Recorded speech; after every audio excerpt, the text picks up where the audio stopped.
first year as a pro, Sick. which was, that year I was the busiest prospect in country. I'd had the most fights in the least amount of time. Yeah, shut the haters up straight away. Yeah, and obviously, but that was just making up for lost time, and basically learning on the job. That's what I was doing, learning on the job, and I'm playing catch up. You got all these other people my age and in my weight division who are well experienced, turning pro after great amateur careers, and I'm playing catch up to these people. Yeah. And I think that's where the work ethic comes from as well, knowing that I can't take my foot off at gas, because if I take my foot off at gas, then they'll shoot off ahead. Whereas if I keep going how I'm going, I'm slowly edging up, and then eventually I'm hoping that I'll catch up to them. Yeah, you're eventually chipping away bit by bit, aren't you? With the experience, yeah. Yeah. But no, I feel like my last performance was my best performance, but that's after 10 other professional fights. I've finally put together what I feel were a decent performance. What was the difference with that one? The experience, I think. Yeah, the experience. The experience and just learning how to relax in there. Because obviously you're under lights, you got however many people watching, your friends, your family. Just relaxing, because my coach always says in the gym, I'm British title level, but in the ring for real, I'm probably nowhere near that yet. Yeah. So it's just about relaxing and taking what I'm doing in the gym, doing it for real. Who was your coach? My coach Dave Allen, massively known in boxing, Yeah. the White Rhino, British heavyweight fighter, great career, and top coach. He's forgot more than I know about boxing. He's unbelievable. Yeah.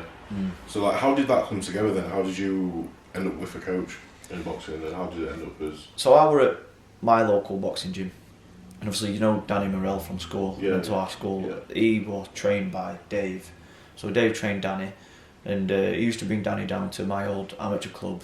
We used to do some rounds, and then obviously COVID hit, so gym shut, and me and our Dan, my little brother, we were just in garden, we'd go on runs, keep I fit, saw videos. and then we'd spar each other in garden and stuff like that, just to keep ticking over. Yeah. Eventually, thought when gyms reopened, and then Danny texted my little brother saying, "Do you want to come down for a bit of body sparring?" Because obviously they were doing the same. Yeah. And I think I were at work that day, so my brother went down, bit of body sparring. He said, "Oh, come down tomorrow, well, if you want."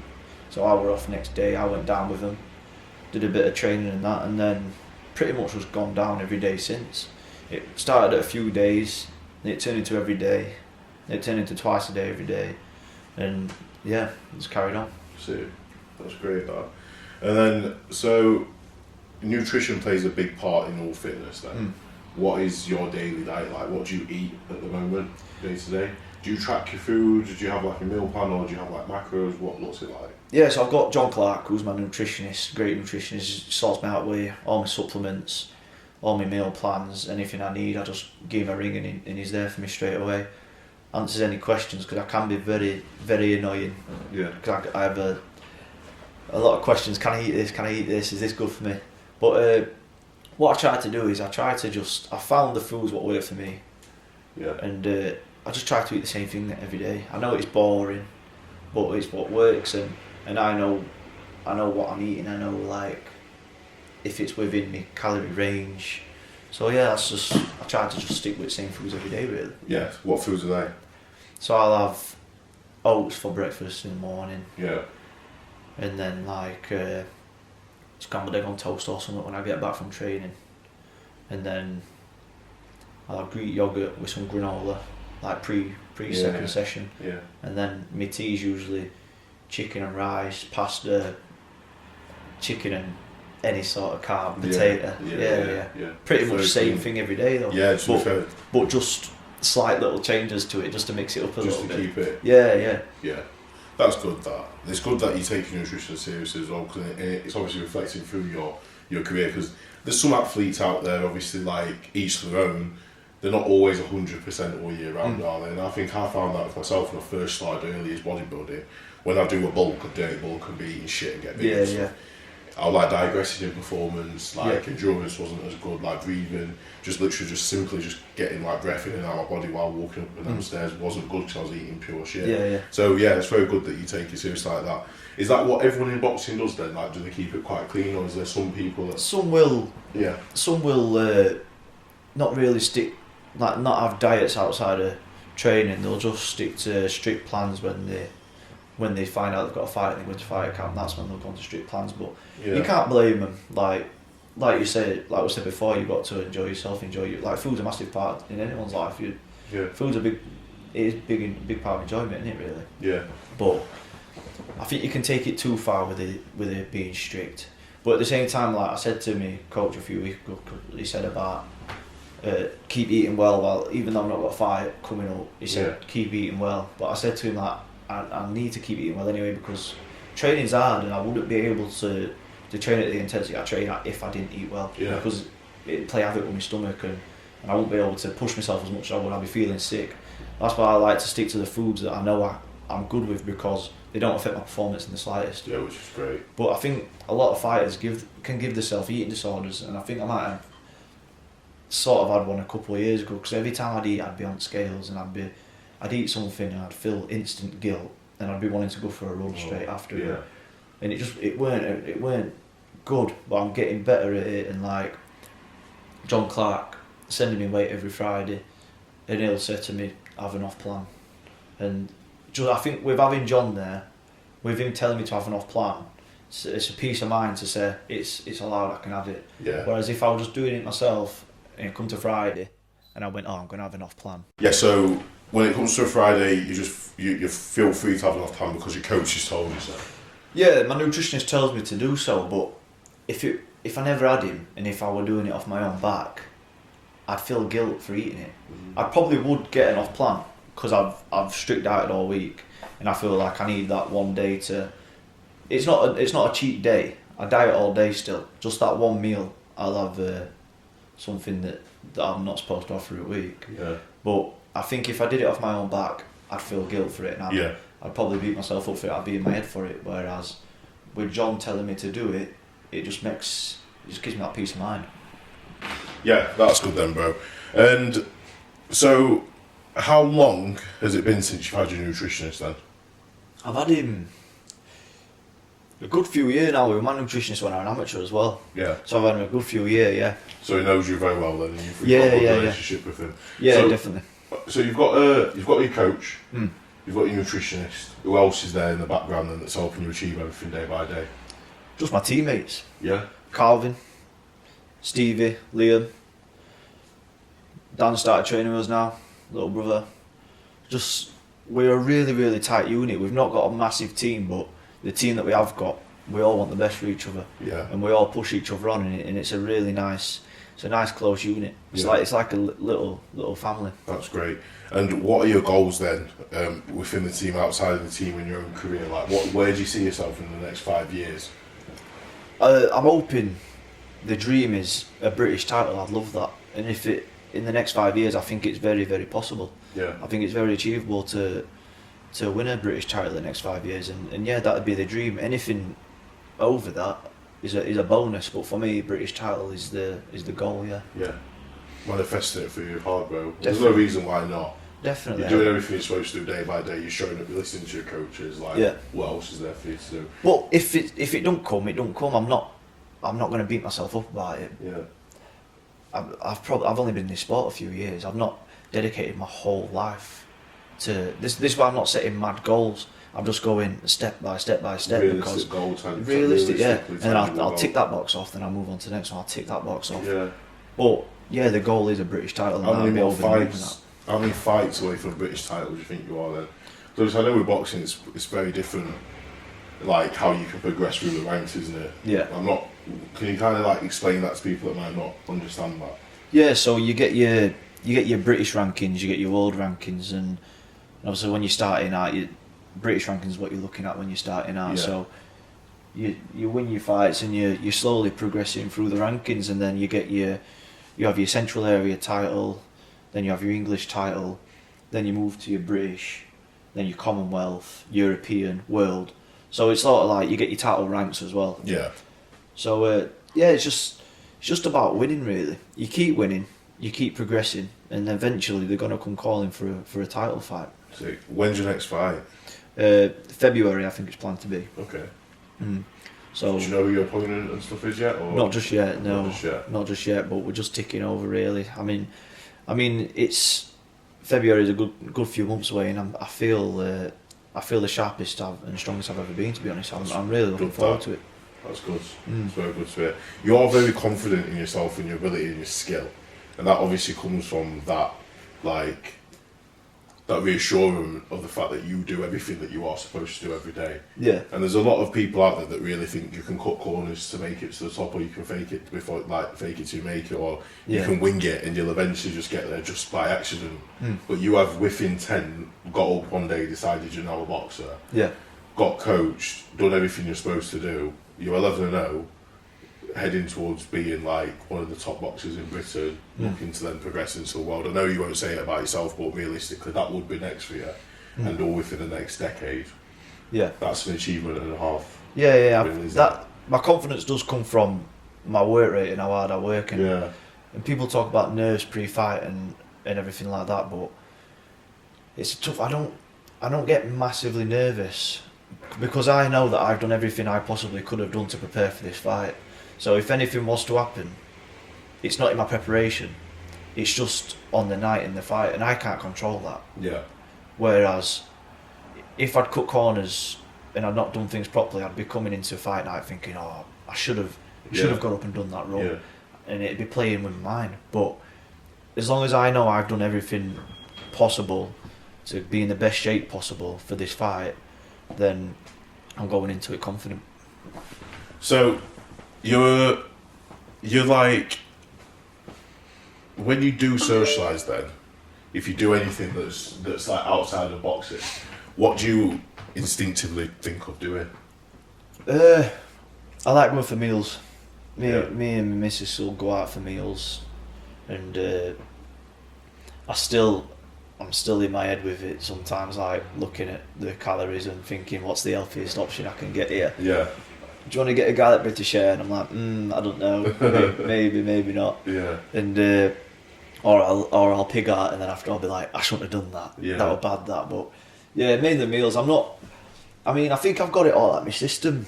Going out drinking and stuff at a younger age. Like, yeah, what ages did you go out, like? When I first turned 18, 19, I were in town Friday, Saturday, Sunday every weekend. Like, which town? We loved it, Doncaster Town Centre. Yeah, we loved it. Yeah. And I was like that for quite a bit, but then I just think I've got it out of my system, and yeah, I don't miss it.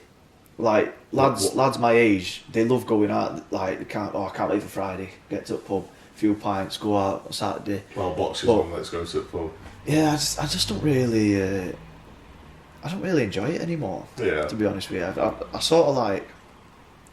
I think COVID helped out a lot as well, because obviously COVID stopped going to pubs. It took it away from us. Yeah. That's when I started doing my fitness as well. Yeah. Because we couldn't actually go out, it's like you had to find something else to do, and the next best thing that I could find to do was to try and progress myself. Yeah, that's it, yeah. Do you know what I mean? So then we took that time to kind of put ourselves ahead, and a lot of people were negatively impacted. Like, I lost my job in COVID, I was a car salesman, and they just made me redundant. Yeah. But then that freedom and being out of the 9-to-5 environment and looking out, thinking, right, if there was ever another lockdown, I don't want to be able to be sacked. So what business can I start? And I started my coaching business. Yeah. So like, it's good that you took the positive out of lockdown, basically. Yeah, so like, put yourself forward. Yeah, definitely. Like, pre-lockdown, I was still in pub every weekend. I worked at my old amateur club, but I was still in pub every weekend. My first amateur fight, I got beat, and I were out in Sheffield the weekend before. I wouldn't dream of doing that now, going out and getting on piss a weekend before a fight. Yeah. I won't dare go out and get on piss a month before a fight, never mind a week before now. But yeah, and then obviously COVID come, we weren't allowed to go to pubs anymore. And my mum she don't really allow drinking in the house, so we never really drank. And then I just sort of got into a habit of it, and then once I get into an habit and a routine, I like to just stick with it. And I guess when COVID ended, pubs reopened, I just lost interest in it. Yeah, that's fair enough, that. So just a quick question for myself then, just out of curiosity. What has been the biggest lesson you've ever learned in the ring? That's a good one. A tough one. Take your time to think, so I'll just cut the thinking out. Yeah. Can it be inspiring? It doesn't any just time when you in were the ring. physically in the ring and you thought, fucking hell. Yeah. Yeah. You've got to be on it. You've got to be fit, because boxing's one sport where you will get found out. Yeah. It's not like football or other team sports where if you're having an off day or if you've been slacking a bit in training, you've got 10 other people around you to pick you up and to help you out. Yeah. In boxing, if you've cut corners, you'll get found out, because the person standing in the other corner across from you, your opponent, they wouldn't have cut corners and they would have done everything possible to get in the best shape possible for this fight. Yeah. So you get found out, so you need to be on it, really. Yeah, constantly have to be on it. Yeah, definitely. Right, and then just to basically like give people out there tips if they're wanting to get into boxing, young 15, 16-year-old lad now sat at home, about to finish school, about to do his GCSEs, etc., doesn't want to really work the 9 to 5 environment and doesn't really want to go into that normal working environment like solely and just and have no dreams. Like what advice would you give to somebody that's aspiring to get into boxing or any sport right now? Just give it your best. Listen to your coach, and just try and enjoy yourself. Yeah, that's what it's all about. It's all about enjoying yourself at the end of the day. I love it. I love training. I love the fighting. I love everything about boxing, and I don't think I'd do it if I didn't enjoy it. But yeah, I love it. So as a kid starting out, especially for a kid's got to enjoy it. Kids aren't going to stick to things if they don't enjoy it. Yeah. So it's about making it enjoyable, and yeah, you just got to listen to your coach and just try your hardest, put everything into it. Yeah. So enjoy it, get a coach and listen, and give it 100%. Definitely, yeah. Perfect. Right. The thing that you've mentioned is that you aren't affected by motivation. You don't get up in the morning and feel like you have to or need to do something. You just do it. So you got up this morning, you did a 2-hour run in -2 degrees, which I got up in, drove to the gym and did my cardio on the Stairmaster. But what you did takes a lot more it takes a lot more to get your head round mentally than what I did. But what is it that switched in your mind, like during your lifetime, to have this championship mindset? I'd probably say I were a soft kid, definitely, and what changed was the training. The coach that Dave, who I'm with now, I think he's the training that we've done. I think it's almost made me sort of like bulletproof to anything now, because we've done some horrible sessions. Like Dave will admit, if like he said it in past interviews and things like that. And if you ask him, he'll tell you. But the first couple of months that I were training down at his, he says he didn't really see any potential in me. So he'd just set me horrible, disgusting sessions just to try and sicken me off and get rid of me. But I was adamant that I wanted to train with Dave, so I'd just do anything he set me, and I'd try my 100% every time. I remember like I'd be having a horrible session. I would struggle to walk at the end of the day. I'd be walking downstairs morning after, limping downstairs, and my mum would be like, "Where are you going?" I said, "Oh, I'm going training." She's like, "Not again. Like you can't be training again."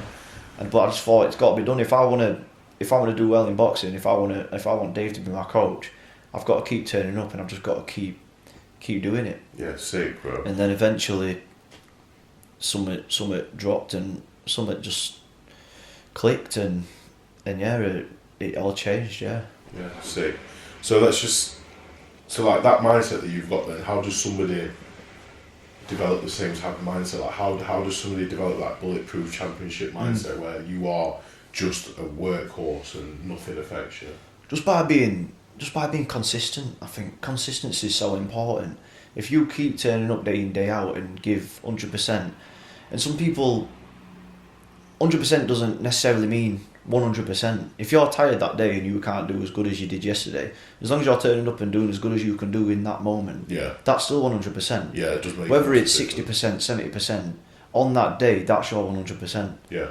And then the day after, you might turn up and do 80. That's your 100% that day. So as long as you're consistently turning up to the gym, churning your sessions out, and giving 100% of that, what you can give on that day, it'll all end up falling into place 100%. Yeah, perfect. that's some great advice for us to end this episode on then today, Joe. Yeah. Thank you very much, and obviously good luck with, you don't need luck, bro, but like, obviously good luck with your fight in Feb. If you let me know just before, I'll obviously drop that on here on the podcast page so people know when it is, so they can catch you on fighting, see you in action. 11-0 is very good at your age, bro, and there's a lot more to come from you, definitely. We'll definitely have you on the podcast again. Yeah, definitely. As your career progresses, as we both grow in the fitness industry. Yeah, wicked. Sick. And thank you guys once again for listening and taking the time to tune in to another episode. Please be sure to comment, like, share, and tag people in all our posts to help the podcast to continuously grow as we unite our community. Stronger, united by fitness.